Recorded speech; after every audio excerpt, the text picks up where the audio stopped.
Hi guys, Glenn Anderson here, coming at you with another video. So today I want to talk about program hopping, something that I definitely used to be guilty of a long time ago. So I first started training around 2000-2001, as I mentioned on a previous video. Didn't really start training seriously until like 2005, but again, back then, didn't really know a lot about training. Most of what I knew was like from books and websites and stuff. I was mainly self-taught for the most part, and a lot of what I was reading was crap really. Not all of it, there was some good stuff in there, but there was just so much, especially on the internet, that I was just overloaded with information. And one of the things that I used to be really guilty of, especially in the early years of my training, as I'm talking 2005, 2006, 7 onwards basically, and I actually did this for a number of years, and I believe this is one of the main reasons that kept me from reaching my potential very early on. I could have got a lot stronger then and a lot stronger than what I am now if I'd have known then what I know now. And the main thing I was guilty of, that I honestly do believe stunted my progress and slowed my progressing strength throughout the years, was program hopping basically. So what that basically, for those of you what that basically means is that I would do a program for a little while, and most of the time I wouldn't always see it through. I was young and I got bored very easily. So I'd do a program for a little bit. So, for example, I looked on the internet and I got like a 12-week program or something. Sometimes I'd do it for like 3 weeks or 6 weeks or 8 weeks. And a lot of times I didn't always see it through. I'd do it for a little bit, and then, I don't know, maybe 6 weeks in, I'd get bored or something. Or I'd read about something else, because when I first started training, I used to read. I used to read a lot. I bought countless ebooks on training over the years.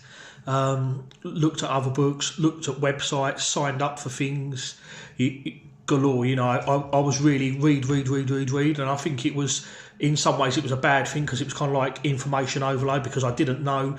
I'd read about this training protocol, that training protocol, and I would do something. I'd be in the middle of a program and I'd be reading on the internet, or I'd bought a new ebook, and I would be impressed with the new material, so I would stop what I was doing in the middle of everything, and then I would go and look at the new stuff, and I would start that program.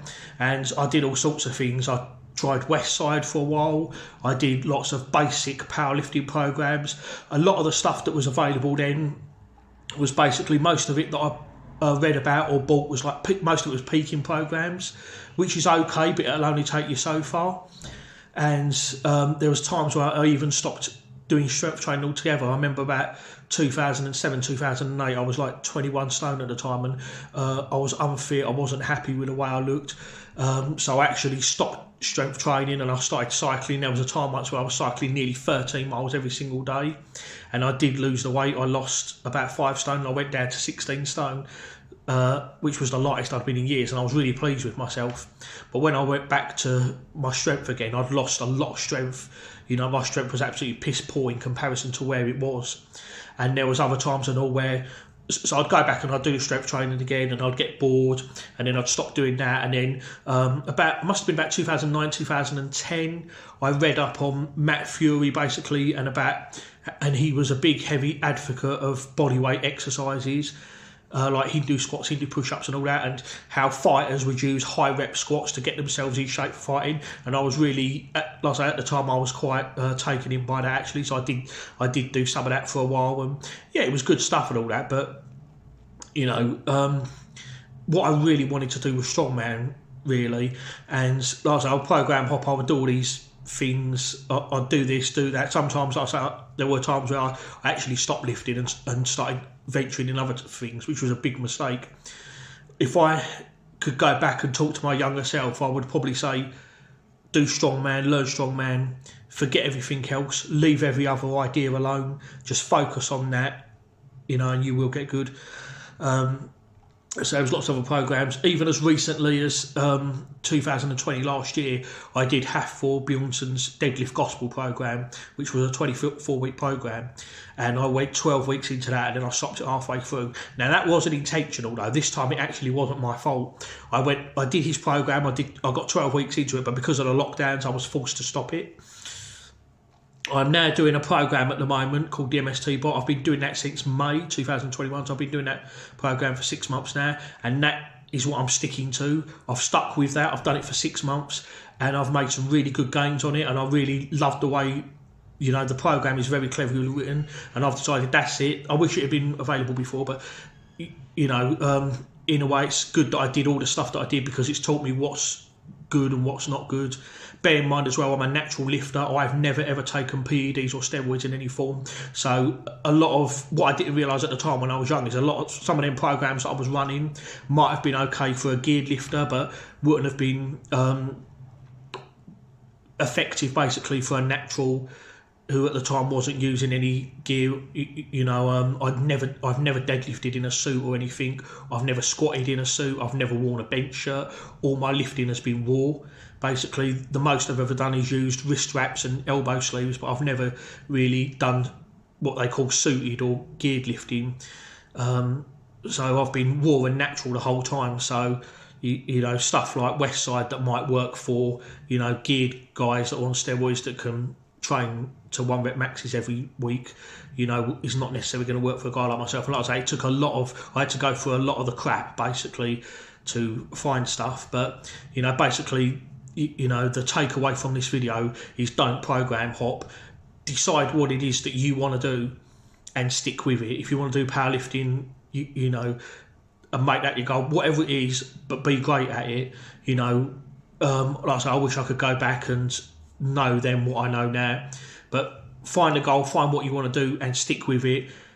And once you found a program that works for you, you know, stick with it and see it out basically. Sometimes, because when I got this MHT bot, the guy that did it, Shane, he did a 46-minute video. Actually, before I bought it, I did a bit of research on it. I sat and watched the whole video, and what I liked about it is it was very similar to what I was already doing. There was a few changes and all that, but I was immediately sold. So I thought, yeah, I think this is going to help me the best. And, you know, I did that, and I haven't looked back since. You know, I haven't even looked at any other training programs. I'm really happy with this one, you know, and I'm going to continue doing it for the foreseeable future because, you know, I think it's really good. But at the end, but the point is, you know, find what works for you and stick with it. Don't get swayed by other stuff. I mean, if you come across something and you're impressed and all that, keep it in mind. And then when you get to the end of your program, maybe take a look at it, or maybe, you know, change little things here and there. But don't just abruptly stop something. You know, I mean, if you're doing a program and it's bleeding obvious that it's not doing anything for you, then yeah, by all means, chuck it, you know, and start something new. But, you know, at least give a program a chance to work, because that's something that, you know, I was really guilty of for a long time. You know, I was always looking for the holy grail, and, you know, there isn't really. You know, you've got to work hard, you know, put the work in and all that, you know. So, but basically the best thing I can say, you know, if I could speak to my younger self and to anyone out there, you know, don't program hop. You know, at least see it, like I say, unless it's blatantly obvious that it's not working, don't, you know, see it through, complete it, and then move. Like I say, if you find something else and you're impressed by it, then begin that later. But, you know, try and at least see it through to the end, because then you can know for sure whether it's any use or not. You know, I did loads of stuff. I even, a few years ago, I remember I was actually doing a program where you squat every day, and I was doing some Olympic training as well. This must have been about 5 or 6 years ago as well, where I would do like overhead clean and jerks every day, squats every day, and, you know, I just did this, that and the other. You know, I've done programs where you've done 20 reps before, 10 reps, 8 reps. I've done programs where you haven't done singles before, or you do big doubles or big triples. I've done programs where you only do 5 reps, 2 sets of 5. I've done that sort of program. I've done all these programs over the years, you know. But the one thing as well I would like to say is the best program as well that I find is the program that you can stick to. It's no good having the best program if you're not going to stick to it. You know, one of the things that I like about this program that I'm doing at the moment is that it's very stick to it. I like it. I enjoy it. I like the way that the exercises are rotated, and, you know, it's, like I say, it's very cleverly written. I like the training split. It suits me well, and it's done in a way where you know, you can modify it. It's not written in stone. It is quite a flexible program. because there are certain things in it that not everyone's going to be able to do, but you can change it and adapt it to your current abilities and what time you have to train. I mean, I do shift work, so I can't do Monday, Wednesday and Friday like some people. I have to train around my shifts. I might train Monday and then I might not be able to train again until Wednesday or Thursday or whatever, or I might have to do one on workouts on a Sunday. It's all different. The days that I train every day, every week, it's going to be different. You know, I can train on a Thursday one week, and the next week that workout might fall on a Friday. It's always going to be different for me. I mean, some people can do Monday, Wednesday, and Friday, you know, or they can do 4 days a week, and that's fine. But you know, find a program that you know you're very likely to stick to and see it out, and let it run its course, because at least that way, like I say, at the end of it, if it, you know, if it doesn't give you the results you're looking for, at least you can say that you know you put the work in, you know, because otherwise, if you don't complete it, you know, it's not that it didn't work, it's that you didn't work for it. Okay, anyway, that's enough for now. So I'm gonna say goodbye now, and if this video has helped you in any way, please don't forget to like and subscribe. Okay, laters.